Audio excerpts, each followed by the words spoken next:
पिता वसो त्वं माता शतक्रतो बभूविता अधाते सुम्नमीमहे। ओम शांति शांति शांति। हमारे इस 5 दिवसीय समारोह के तृतीय दिवस की रात्रिकालीन सत्संग की वेला में उपस्थित हम सबको अपने आशीर्वादों से अभिषिक्त कर रहे पूज्यपाद स्वामी जी महाराज अपना आशीर्वाद प्रदान करने के लिए गुरुकुल गौतम नगर से हम सब के बीच में पधारे हुए पूज्यपाद स्वामी प्रणवानंद जी महाराज, उपस्थित समस्त संन्यस्त वानप्रस्थ साधक वृंद, जिनके निमंत्रण और आमंत्रण पर हम सब लोग यहाँ उपस्थित हुए हैं, आदरणीय श्री बलेश्वर जी, उनका समस्त परिवार और पधारे हुए समस्त महानुभाव। थोड़ी सी देर के लिए कुछ चर्चा आप सबके बीच में मैं करूँगा। निवेदन आपसे करूँगा कि अपने आप को थोड़ा सा केंद्रित करने का प्रयास करेंगे। आपसी बातचीत बंद कर दीजिएगा। आप सब जो प्रथम दिवस इस सत्संग में उपस्थित थे, तो कुछ चर्चा मैंने आपके बीच में की थी, याद है? कुछ परसों के दिन रात्रि काल में चर्चा मैंने आपके बीच में कुछ की थी। कुछ थोड़ा बहुत याद आ रहा है कि बिल्कुल भी याद नहीं आ रहा है? नहीं आ रहा है याद? थोड़ा हिंट दो तो अब याद आ जाए। अच्छा, फिर हिंट दूं। कुछ चर्चा मैंने शब्दों के विषय में की थी कि कुछ शब्द जो है जिसमें हम लोग उलझे हुए रहते हैं, तो 3 शब्दों की बात मैंने आपके बीच में की थी। उसके आगे जब हम बढ़ेंगे तो एक शब्द जिसके विषय में मैंने कहा था, उसका नाम प्रार्थना है। और ये जो प्रार्थना है ना, तो हमने भीख मांगने का नाम प्रार्थना मान लिया कि चाहे जब भिखारी की तरह खड़े हो जाओ और कहो कि ईश्वर ये दो ये दो ये दो ये दो, हमने इसका नाम प्रार्थना मान लिया। लेकिन ऋषि कहते नहीं, प्रार्थना नाम इसका नहीं है। पूर्ण पुरुषार्थ के बाद पूरा परिश्रम आप कर लो। ईश्वर ने जितना समर्थ आपको बनाया, सारी सामर्थ्य झोंक देने के बाद अब आपकी सामर्थ्य कमजोर पड़ रही है उस वस्तु, उस पदार्थ को पाने के लिए, तो ईश्वर से फिर जो सहायता मांगी जाएगी उसी का नाम प्रार्थना होता है। और एक चीज का ध्यान रखना, मैं एक निवेदन किया करता हूं कि ईश्वर के जो बड़े बड़े संबंध और संबोधन हैं, उनको हम बहुत ज्यादा याद करते हैं, लेकिन जब प्रारंभिक अवस्था साधना की होती है ना, वहां ज्यादा बड़े भारी भरकम शब्दों को नहीं लेना चाहिए। वहां तो सीधा सीधा देखो हमारा संबंध कैसे बन रहा है। अब आप कहो ईश्वर आप सर्वशक्तिमान हो, तो अब है तो हमारा क्या बन बिगड़ रहा है उससे? हम कहे भगवान आप दुनिया में सबसे बड़े हो, तो बड़े हैं, हमारा क्या बन रहा है? उस समय संबंध कौन सा बनाओ? प्रभु आप मेरे पिता हो और मैं आपकी संतान हूं। आप मेरी मां हो, मैं आपकी पुत्र पुत्री हूं। आप मेरे गुरु हो, मैं आपका शिष्य हूं। जो सीधा सीधा संबंध है, आत्मीय संबंध है। जैसे ही आप कहोगे प्रभु आप मेरे पिता हो, तो आपकी जो मांग है ना, उस मांग के अंदर वजन आ जाएगा। आप कभी अनुभव करके देखिए, आप अपनी गाड़ी लेकर के निकले, चौराहे पर एक व्यक्ति ने अपना कटोरा आपके सामने आगे कर दिया। अब ईमानदारी से सोच करके उत्तर दीजिए, जैसे ही कटोरा उसने आगे किया, अब उसके कटोरे में आपको कुछ डालना है, तो आप जेब का सबसे बड़ा नोट डालेंगे या जेब में ये तलाशेंगे सबसे छोटा वाला कौन सा है? और कई बार तो हम ये कह देते हैं बाबा आगे बढ़ो, हमारे पास खुले नहीं है। वो भिखारी आजकल बड़े होशियार हो गए हैं, वो कहते हैं जी आप बना वाला दे दो, खुले हमारे पास में बहुत है, हम खुले कर देंगे। भिखारी को जब देने का नंबर आता है तो जेब का सबसे छोटा वाला हम ढूंढने का प्रयास करते हैं। लेकिन सवेरे सवेरे का समय हो और आपका पुत्र आपके पास में आए और ये कहे पिताजी मुझे पैसा चाहिए, किताब खरीदनी है, तो आप अपने बेटे से भी कह सकते हैं क्या कि जी अभी खुले नहीं है, बाद में आना। बेटे को जेब का सबसे बड़ा नोट देते हैं और क्या कहते हैं, जितने में तेरा काम चल जाए चला लेना, बाकी जो बचे तो वापस ला करके दे देना, और ना बचे तो कोई बात नहीं। जब ईश्वर के पास भिखारी बन करके जाओगे तो चिल्लर लेकर के लौटोगे, और जब उसको अपना पिता स्वीकार करोगे और आप पूर्ण पुरुषार्थ के बाद जब वहां उपस्थित होगे तो आप फिर जो पदार्थ मांगोगे, वेद कहता है यम यम कामयेत तम तम उग्रणम कृणोमि। फिर मनुष्य जिस जिस पदार्थ की कामना करता है परमेश्वर सारी कामनाओं को पूरा करता है। लेकिन प्रार्थना करते हुए एक चीज का विशेष ध्यान रखना, जब मांगने के लिए जाओ तो मांगने वाले को यह पता होना चाहिए कि जो वस्तु मैं मांग रहा हूं उसको मांगने की योग्यता मेरे अंदर है कि नहीं है। आपका बच्चा 5वीं क्लास का हो और आपसे कहे जी एमए की किताब दिलवा दो, तो आप दिलवाने को तैयार होंगे क्या? आप कहेंगे बेटा पहले 5वीं पास करके 6वीं में पहुंचो और आगे की कक्षाओं में पहुंचो। तो कोई भी समझदार आदमी अयोग्य को कोई चीज नहीं देता है। प्रार्थना करते हुए पहली चीज का ध्यान रखना है कि कोई भी ऐसी प्रार्थना मत करना जिसकी योग्यता हमारे अंदर लेने की ना हो। दूसरा ये ध्यान रखना, जिससे हम मांग रहे हैं वो चीज उसके पास है कि नहीं है।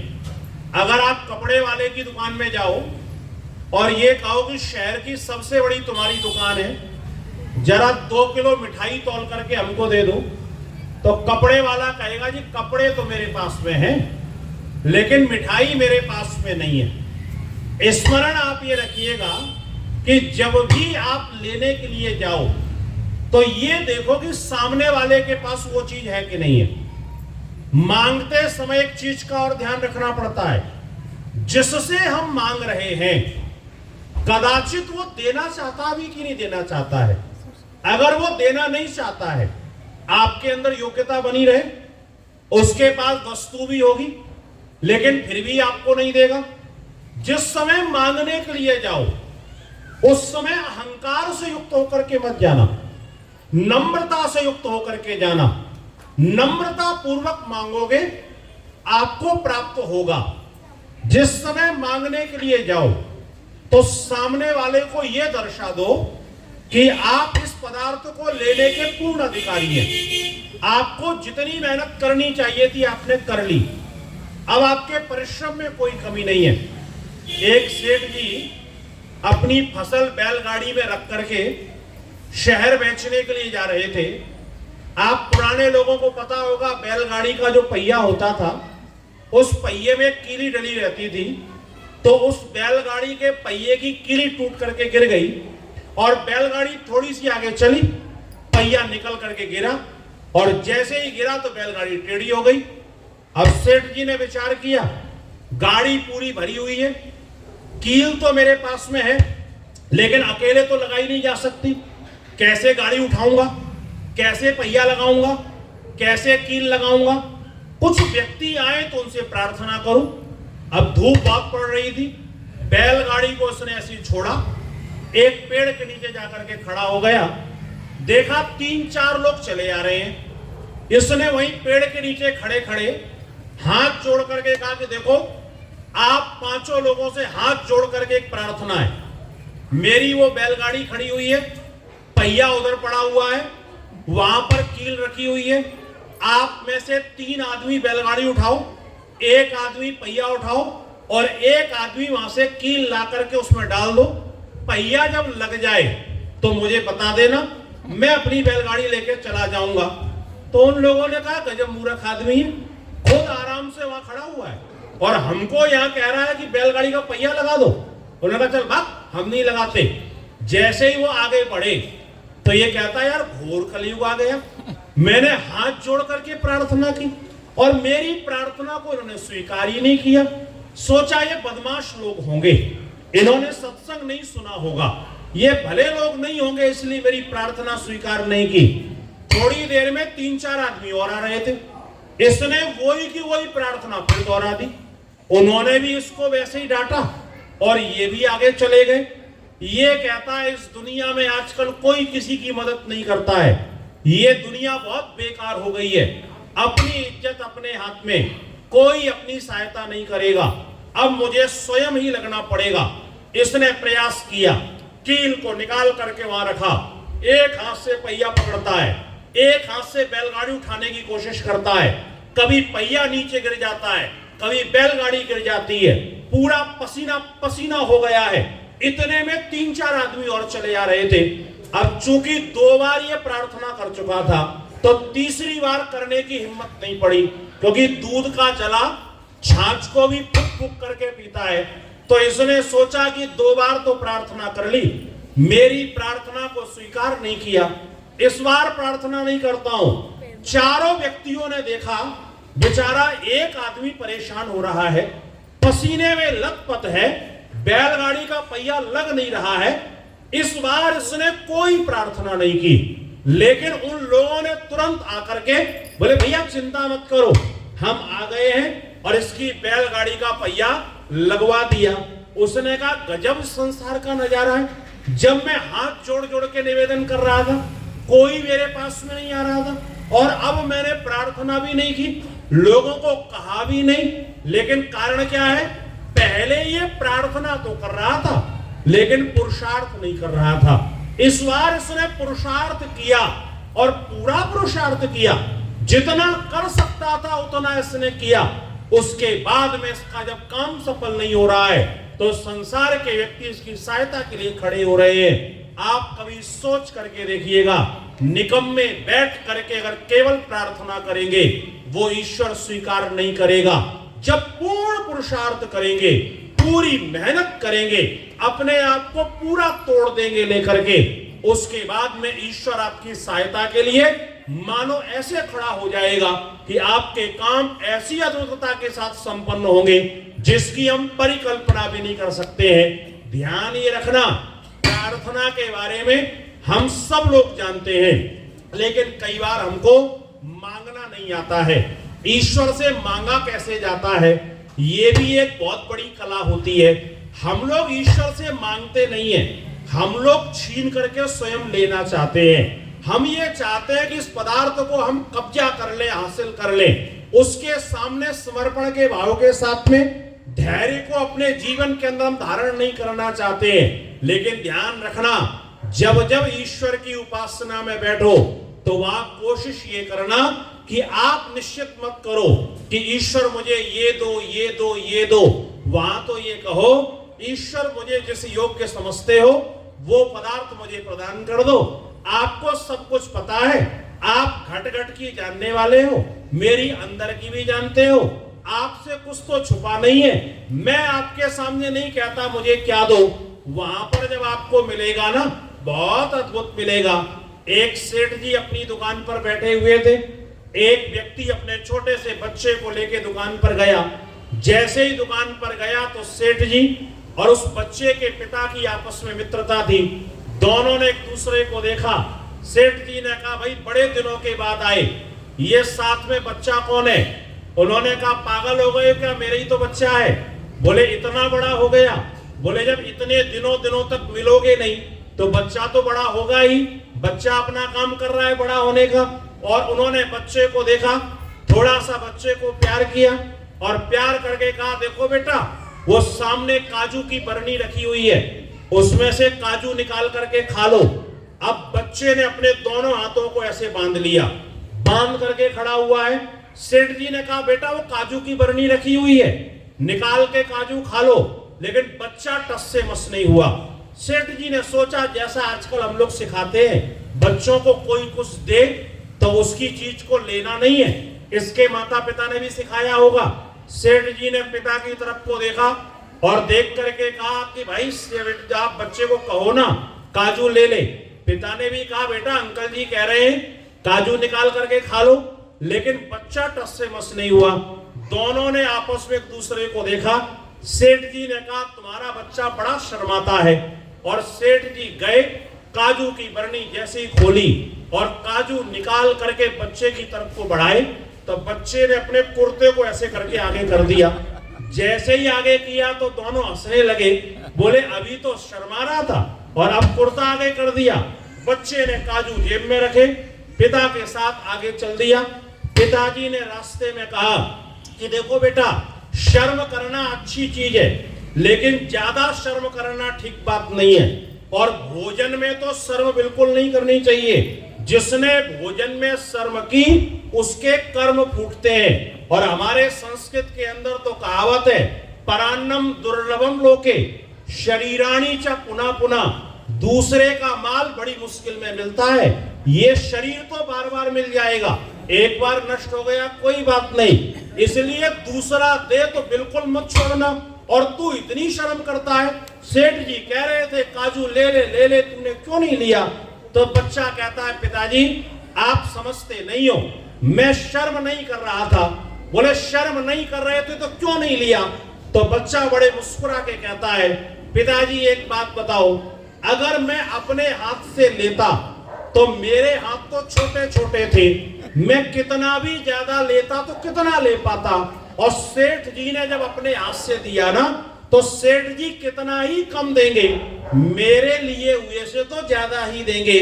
बस ईश्वर के साथ में यही जोड़ लेना, आप लेने के लिए जाओगे तो हमारी सामर्थ्य कम है, हमारी योग्यता कम है, हम ले पाएंगे भी तो कितना ले पाएंगे, लेकिन जब ईश्वर देगा ना तो इतना देगा।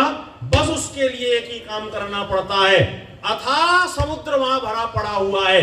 आपके पास जितना स्वच्छ पात्र होगा, जितना बड़ा पात्र होगा, ईश्वर की कृपा से आप उतना ही ज्यादा अपने जीवन के अंदर प्राप्त कर सकते हैं। इसलिए केवल अपने को योग्य बनाओ, और जिस दिन काबिल बनोगे ना, दुनिया की सारी संपत्ति आपके पीछे पीछे घूमना प्रारंभ हो जाएगी।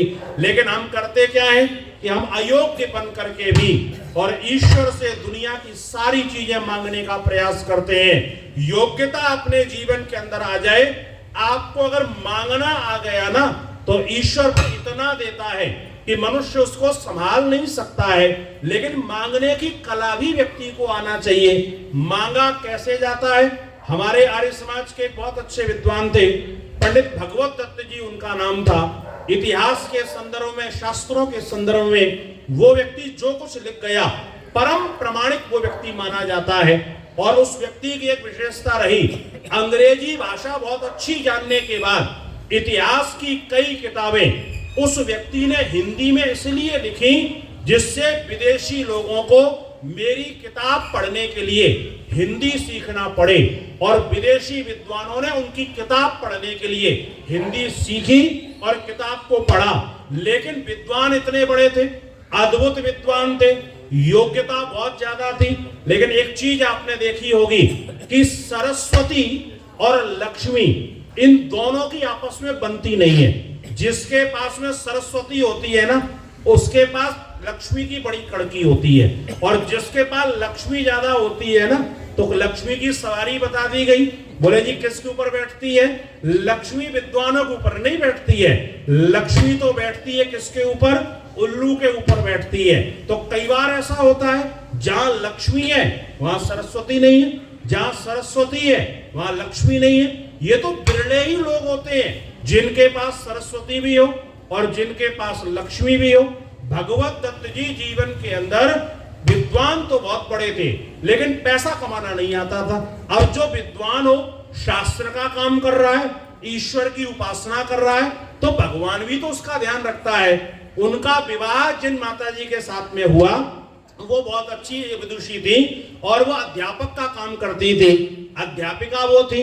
तो अब उनकी नौकरी थी, नौकरी से जो पैसा मिलता था उसको लेकर के अपना घर का खर्चा चलता था, क्योंकि आवश्यकताएं कम थी तो कम खर्चे में उनका काम चल जाता था। ये अपना वेद का काम करते थे, माताजी नौकरी से जो कुछ लाती थी दोनों मिल बांट के खा लेते थे, जीवन बढ़िया चल रहा था। लेकिन परमेश्वर को पता नहीं क्या मंजूर हुआ और एक दिन उनकी पत्नी काल के कराल गाल में समा गई, दुनिया को छोड़ करके चली गई। अब आप अनुभव करके देखिए, वृद्धावस्था का सबसे बड़ा दुख अगर कोई है तो असमय में साथी अगर छोड़ करके चला जाए, इससे बड़ा कोई और दुख नहीं है।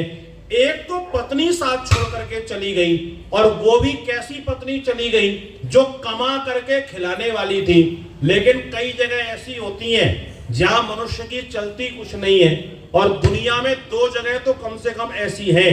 एक तो रेलवे में किसी की नहीं चलती है, रेलवे की जब मर्जी हो तब आपका टिकट कैंसिल कर दे, जब चाहे तो आपकी गाड़ी किधर घुमा दे, आप उसका कुछ नहीं कर सकते। और एक भगवान के सामने किसी की नहीं चलती है, भगवान जो कुछ कर दे फिर वहां मनुष्य की कोई औकात नहीं चलती है। पत्नी दुनिया छोड़ के चली गई, भगवत दत्त जी थोड़े दिन परेशान रहे, लेकिन फिर से अपने काम में लग गए। अब जितनी जमा पूंजी थी बंधुओं, धीरे धीरे कहते पूंजी खत्म होने लगी। एक दिन बैठे हुए थे, एक नेपाली नौकर उनके यहाँ रहा करता था। नेपाली नौकर ने आकर के कहा, मालिक आज तो प्रातराश नाश्ते के लिए भी घर में कुछ नहीं है, अगर कुछ पैसा दो तो मैं कुछ लेके आऊं और आपके खाने की व्यवस्था करूं। अब भगवत दत्त जी ने सोचा, जेब में फूटी कौड़ी नहीं है, और अगर इस नौकर को कह दिया तो ये भी छोड़ के भग जाएगा कि इसके पास खुद की खाने की जुगाड़ नहीं है, तो मेरी तनख्वाह ये कहां से देगा। भगवत दत्त जी ने दिमाग लगाया और उन्होंने कहा, देख भाई ऐसा है, अभी मुझे नाश्ते की जरूरत नहीं है, जब जरूरत होगी तब मैं तुझे कह दूंगा, अभी तू दूसरा काम कर ले, मुझे अपना काम करने दे। इतना कह करके कहते नौकर तो चला गया, और भगवत दत्त जी आज संध्या करने के लिए चले हैं। बंधुओं, पूरी भूमिका और कथा मैं आपको इसलिए सुना रहा हूं कि ईश्वर से मांगा कैसे जाता है। आज भगवत दत्त जी संध्या करने के लिए चले हैं, रोज संध्या करते हैं, लेकिन आज जब संध्या करने के लिए जैसी संध्या में बैठे और आंखों को उन्होंने बंद किया है, उनके शब्दों को पकड़ने का प्रयास कीजिए। भगवत दत्त जी हाथ जोड़ करके कहते हैं, मेरे प्रभु, इस दुनिया का एक नियम है, जो जिसकी नौकरी करता है वो उसी से मांगता है। मैंने आज तक दुनिया के किसी व्यक्ति की नौकरी नहीं की है, मैंने सदा तेरी नौकरी की है, तो मैं दुनिया के व्यक्तियों से मांगू कैसे। और मैं आज तेरे सामने बैठा हुआ हूं, तेरा ये उपासक आज भूखा बैठा हुआ है, मेरे पास खाने की भी कोई व्यवस्था नहीं है, लेकिन प्रभु मैं आपसे कोई शिकायत नहीं कर रहा हूं, आपकी मर्जी हो तो देना और नहीं मर्जी हो तो नहीं देना।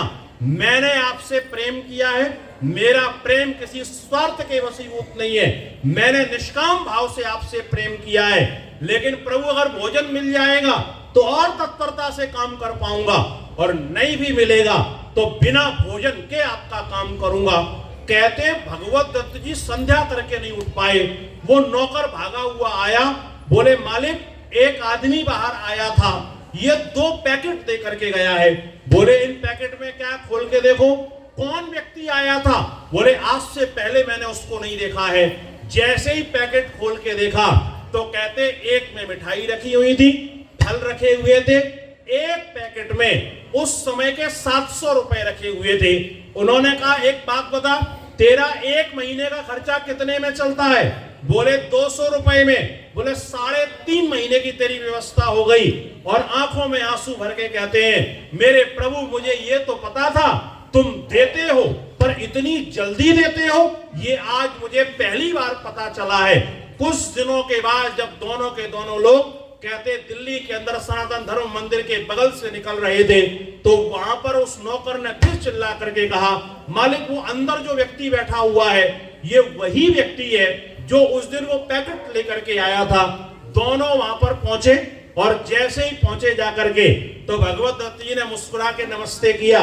बोले भाई साहब आप मुझे जानते हो। उसने कहा विशेष परिचय तो नहीं है, लेकिन बगल की पार्क में महाभारत पर आपके कई भाषण मैंने सुने थे।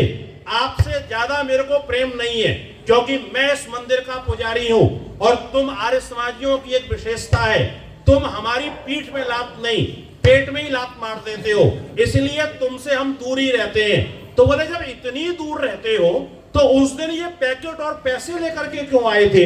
मैं आपका धन्यवाद करने के लिए आया। आपको आश्चर्य होगा, वो पुजारी कहता है मैं कहां लेकर के आया था, जैसे ही उस दिन मैं पूजा करने के लिए चला तो मानो अंदर से झकझोर करके मुझे किसी ने कहा कि पागल यहाँ क्या खड़ा हुआ है, मेरा एक भक्त वहां पर भूखा बैठा हुआ है, तेरे पास में जो कुछ है ले जा करके उसको समर्पित करके आ। और मैं दे करके वापस आ गया। जब आपको मांगना आता है ना तो ईश्वर सब कुछ समर्पित करता है। और ये घटना केवल और केवल बनावटी नहीं है। कभी आपको पढ़ने का मन करे तो बड़े लोगों की बड़ी बातें, राजेंद्र जिज्ञासु जी ने एक पुस्तक लिखी है, उनको प्रत्यक्षदर्शी व्यक्ति ने यह सुनाई और उस घटना का उन्होंने वर्णन किया। आप सच्चे हृदय से एक बार मांग करके देखो। ये तो मेरे जीवन का भी अनुभव है। एक व्यक्ति गुरुकुल के एक प्रसंग के अंदर इतना मेरे पीछे पड़ गया, अनावश्यक रूप से कुछ भी लिख देना, अनावश्यक रूप से बदनामी कर देना। एक दिन मैं जा रहा था, किसी व्यक्ति का फोन आया, बोले जी आपको थाने में बुलाया गया है। मैंने कहा जी क्यों बुलाया गया? बोले आपने एक महिला को छेड़ा है। मैंने कहा जी मैं तो होशंगाबाद में हूं ही नहीं। बोले मैं पुलिस थाने से बोल रहा हूं, आपको आना पड़ेगा। मेरी आंखों में माने आंसू आ गए। मैंने कहा परमेश्वर ये क्या है? ये व्यक्ति अनावश्यक रूप से पीछे पड़ गया। संस्था की बात है, व्यक्तिगत रूप से पीछे पड़ा हुआ है। अगर मैं गलत हूं मुझे दंडित कर देना, और अगर ये व्यक्ति गलत है तो ईश्वर मैं आपके न्याय पर इसको छोड़ता हूं। आपको आश्चर्य होगा, 3 दिन नहीं हुए, 3 दिन, तीसरे दिन वो व्यक्ति उज्जैन कुंभ के अंदर जा रहा था और रास्ते में हार्ट अटैक आया और साफ हो गया। स्मरण ये रखना, जब पवित्र हृदय के साथ में कोई व्यक्ति जीवन के अंदर प्रार्थना करता है, वो परमेश्वर सारी प्रार्थनाओं को स्वीकार करता है। इसलिए अपनी प्रार्थनाओं को शुद्ध करके उसकी उपासना के अंदर बैठने का हम प्रयास करेंगे तो हमारा जीवन धन्य और कृतार्थ होगा। तो प्रार्थना के संबंध में थोड़ी सी मैंने चर्चा की, अपनी वाणी को यहीं पर विरमित करता हूं। आप सबका बहुत बहुत धन्यवाद, बहुत बहुत आभार।